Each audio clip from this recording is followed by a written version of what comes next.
दोस्तों नमस्कार। आप राजी खुशी और प्रेम पूर्वक सहपरिवार रहें, मैं भगवान से आपकी प्रार्थना करता हूं और सदा कुशल मंगल रहें। आज मैं आपके सामने श्री महापुराण भागवत का पहले स्कंद का 5वां अध्याय वाचन करने जा रहा हूं। आप प्रेम पूर्वक सुनिए और आशीर्वाद के रूप में लाइक और सब्सक्राइब जरूर कर दीजिए।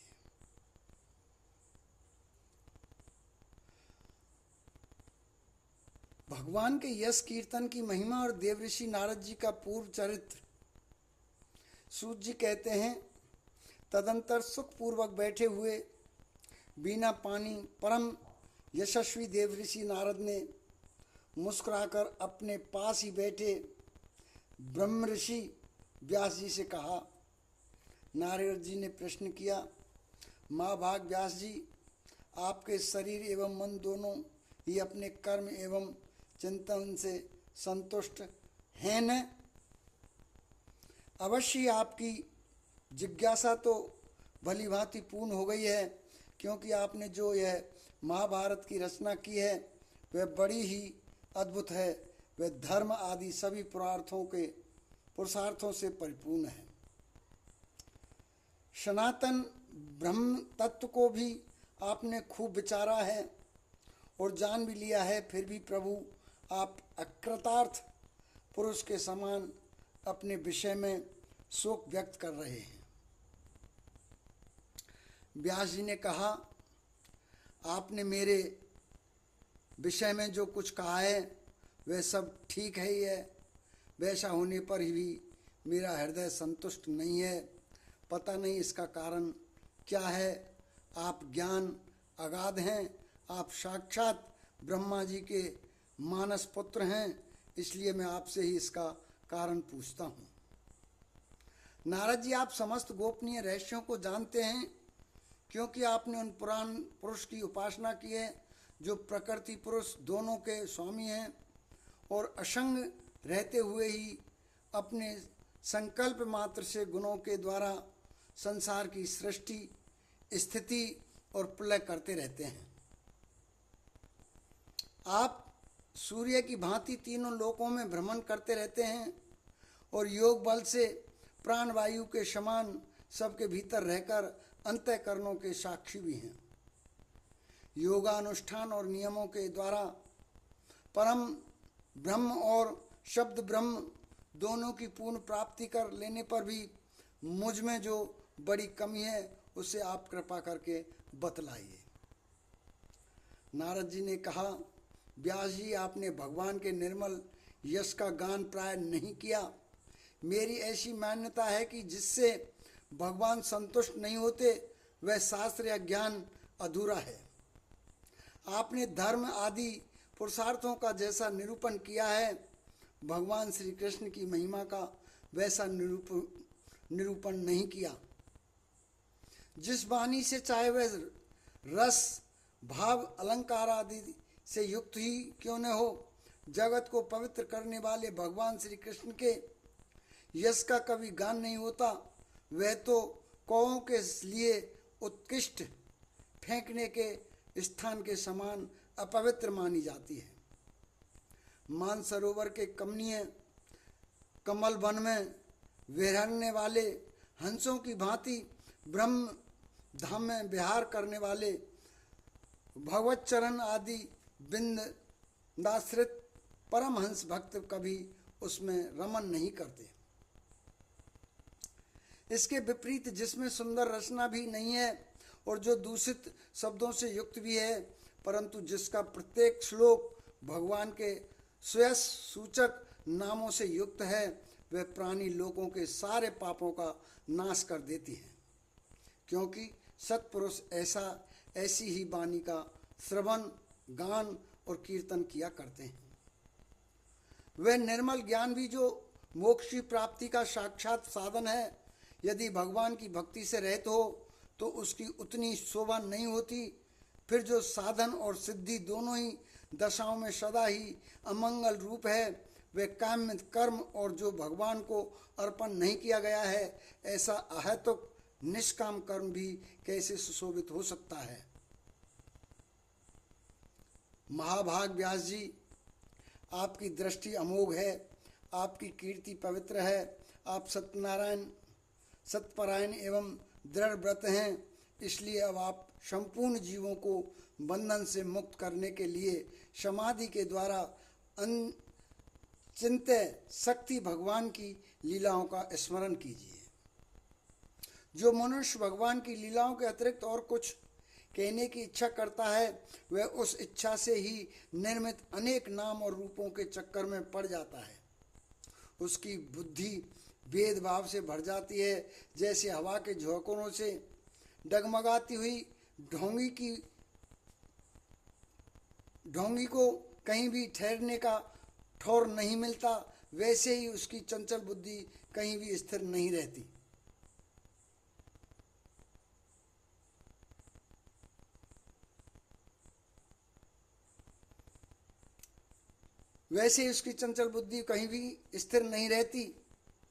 संसारी लोग स्वभाव से ही विषयों में फंसे हुए हैं।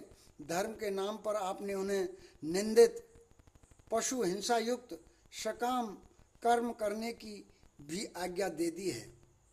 यह बहुत ही उल्टी बात हुई, क्योंकि मूर्ख लोग आपके वचनों से पूर्वोक्त निंदित कर्मों को ही धर्म मानकर यही मुख्य धर्म है ऐसा निश्चय करके उसका निषेध करने वाले वचनों को ठीक नहीं मानते।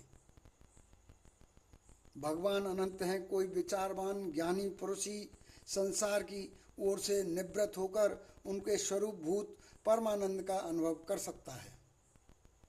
अतः जो लोग पारमार्थिक बुद्धि से रहित हैं और गुणों के द्वारा नचाए जा रहे हैं, उनके कल्याण के लिए ही आप भगवान की लीलाओं का सर्वसाधारण के हित की दृष्टि से वर्णन कीजिए।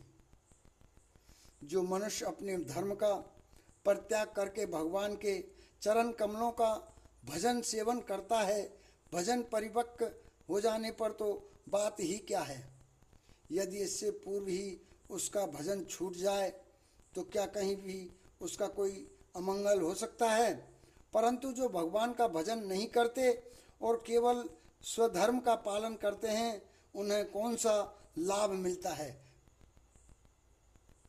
बुद्धिमान मनुष्य को चाहिए कि वह उसी वस्तु की प्राप्ति के लिए प्रयत्न करे जो तिनके के से लेकर ब्रह्म पर्यंत समस्त ऊंच नीच योनियों में कम से कम फलस्वरूप आने जाने पर भी स्वयं प्राप्त नहीं होती।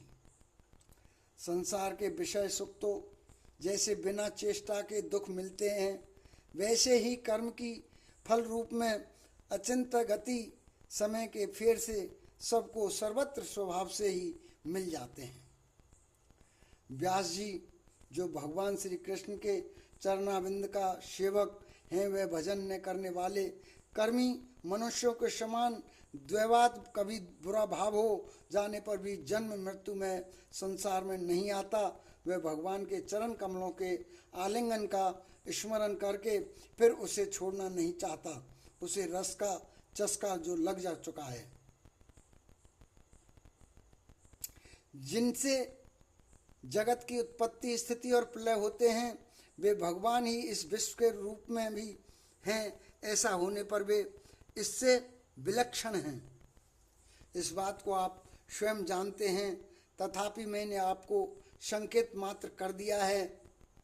व्यास जी आपकी दृष्टि अमोघ है। आप इस बात को जानिए कि आप पुरुषोत्तम भगवान के कलावतार हैं। आपने अजन्मा होकर भी जगत के कल्याण के लिए जन्म ग्रहण किया है, इसलिए आप विशेष रूप से भगवान की लीलाओं का कीर्तन कीजिए। विद्वानों ने इस बात का निरूपण किया है कि मनुष्य की तपस्या, वेदाध्ययन, यज्ञ अनुष्ठान, स्वाध्याय, ज्ञान और दान का एकमात्र प्रयोजन यही है कि पुण्य कीर्ति श्री कृष्ण के गुणों और लीलाओं का वर्णन किया जाए। मैंने पिछले कल्प से अपने पूर्व जीवन में वेदवादी ब्राह्मणों को एक दासी का लड़का था। वे योगी वर्षा ऋतु में एक स्थान पर चातुर्मास्य कर रहे थे। बचपन में ही मैं उनकी सेवा में नियुक्त कर दिया गया था। मैं यद्यपि बालक था, फिर भी किसी प्रकार की चंचलता नहीं करता था। जितेंद्रिय था, खेल कूद से दूर रहता था और आज्ञा अनुसार उनकी सेवा करता था। मैं बोलता भी बहुत कम था। मैंने मेरे इस शील स्वभाव को देखकर समदर्शी मुनियों ने मुझे सेवक पर अत्यंत अनुग्रह किया। उनकी अनुमति प्राप्त करके बर्तनों में लगा हुआ प्रसाद मैं एक बार खा लिया करता था। इससे मेरे सारे पाप धुल गए। इस प्रकार उनकी सेवा करते करते मेरा हृदय शुद्ध हो गया और वे लोग जैसा भजन पूजन करते थे उसी में मेरी भी रुचि हो गई। मेरे प्यारे व्यास जी उस सत्संग में उन लीलागान परायण महात्माओं के अनुग्रह से मैं प्रतिदिन श्री कृष्ण की मनोहर कथाएं सुना करता। श्रद्धा पूर्वक एक एक पद श्रवण करते करते प्रिय कीर्ति भगवान में मेरी सूची हो गई। महामुने जब भगवान में मेरी रुचि हो गई तब उन मनोहर कीर्ति प्रभु में मेरी शुद्धि बुद्धि भी निश्चल हो गई। उस बुद्धि से मैं इस संपूर्ण सत और असत रूप जगत को अपने परम ब्रह्म स्वरूप आत्मा में माया से कल्पित देखने लगा। इस प्रकार शरद और वर्षा इन दो ऋतुओं में तीनों समय में उन महात्मा मुनियों ने श्री हरि के निर्मल यश का संकीर्तन किया और मैं प्रेम से प्रत्येक बात सुनता रहा। अब चित्त के रजोगुण और तमोगुण को नाश करने वाली भक्ति का मेरे हृदय में प्रादुर्भाव हो गया। मैं उनका बड़ा ही अनुरागी था, विनयी था। उन लोगों की सेवा से मेरे पाप नष्ट हो चुके थे। मेरे हृदय में श्रद्धा भी, इंद्रियों में संयम था एवं शरीर वाणी और मन से मैं उनका आज्ञाकारी था। उन दीन वत्सल महात्माओं ने जाते समय कृपा करके मुझे उस गुह्यतम में ज्ञान का उपदेश किया जिसका उपदेश स्वयं भगवान ने अपने श्री मुख से किया है। उस उपदेश से ही जगत के निर्माता भगवान श्री कृष्ण की माया के प्रभाव को मैं जान सका, जिसके जान लेने पर उनके परम पद की प्राप्ति हो जाती है। सत्य संकल्प व्यास जी पुरुषोत्तम भगवान श्री कृष्ण के प्रति समस्त कर्मों को समर्पित कर देना ही संसार के तीनों तापों की एकमात्र औषधि है। यह बात मैंने आपको बतला दी है। प्राणियों को जिस पदार्थ के सेवन से जो रोग हो जाता है वही पदार्थ चिकित्सा विधि के अनुसार प्रयोग करने पर क्या उस रोग को दूर नहीं करता। इसी प्रकार यद्यपि सभी कर्म मनुष्यों को जन्म मूल रूप इसी प्रकार यद्यपि सभी कर्म मनुष्यों को जन्म मृत्यु रूप संसार के चक्र में डालने वाले हैं, तथापि जब वे भगवान को समर्पित कर दिए जाते हैं तब उनका कर्मपना ही नष्ट हो जाता है। इस लोक में जो शास्त्र भेद कर्म भगवान की प्रसन्नता के लिए किए जाते हैं उनसे पराभक्ति युक्त ज्ञान की प्राप्ति होती है। उस भगवत कर्म के मार्ग में भगवान के आज्ञानुसार आचरण करते हुए लोग बार बार भगवान श्री कृष्ण के गुण और नाम का कीर्तन तथा स्मरण करते हैं। प्रभु, आप भगवान श्री वासुदेव को नमस्कार है। हम आपका ध्यान करते हैं। प्रद्युम्न, अनिरुद्ध और संकर्षण को भी नमस्कार है। इस प्रकार जो पुरुष चतुर्भुज रूपी भगवान मूर्तियों से के नाम द्वारा प्राकृतिक मूर्ति रहित अप्राकृत मंत्र मूर्ति भगवान यज्ञ पुरुष का पूजन करता है, उसी का ज्ञान पूर्ण एवं यथार्थ है। ब्राह्मण, जब मैंने भगवान की आज्ञा का इस प्रकार पालन किया तब इस बात को जानकर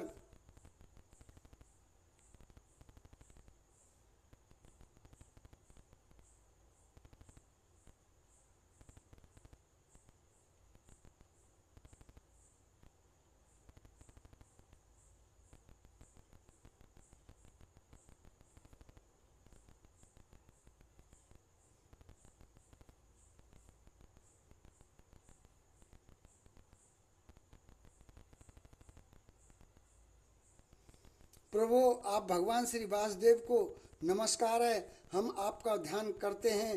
प्रद्युम्न, अनिरुद्ध और संकर्षण को भी नमस्कार है।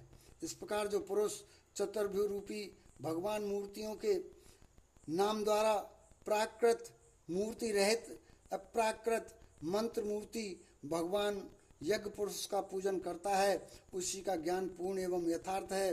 ब्राह्मण, जब मैंने भगवान की आज्ञा का इस प्रकार पालन किया, तब इस बात को जानकर श्री भगवान कृष्ण ने मुझे आत्मज्ञान, ऐश्वर्य और अपनी भाव रूपा प्रेम भक्ति का दान किया। व्यास जी, आपका ज्ञान पूर्ण है, आप भगवान ही कीर्ति का, उनकी प्रेममयी लीला का वर्णन कीजिए।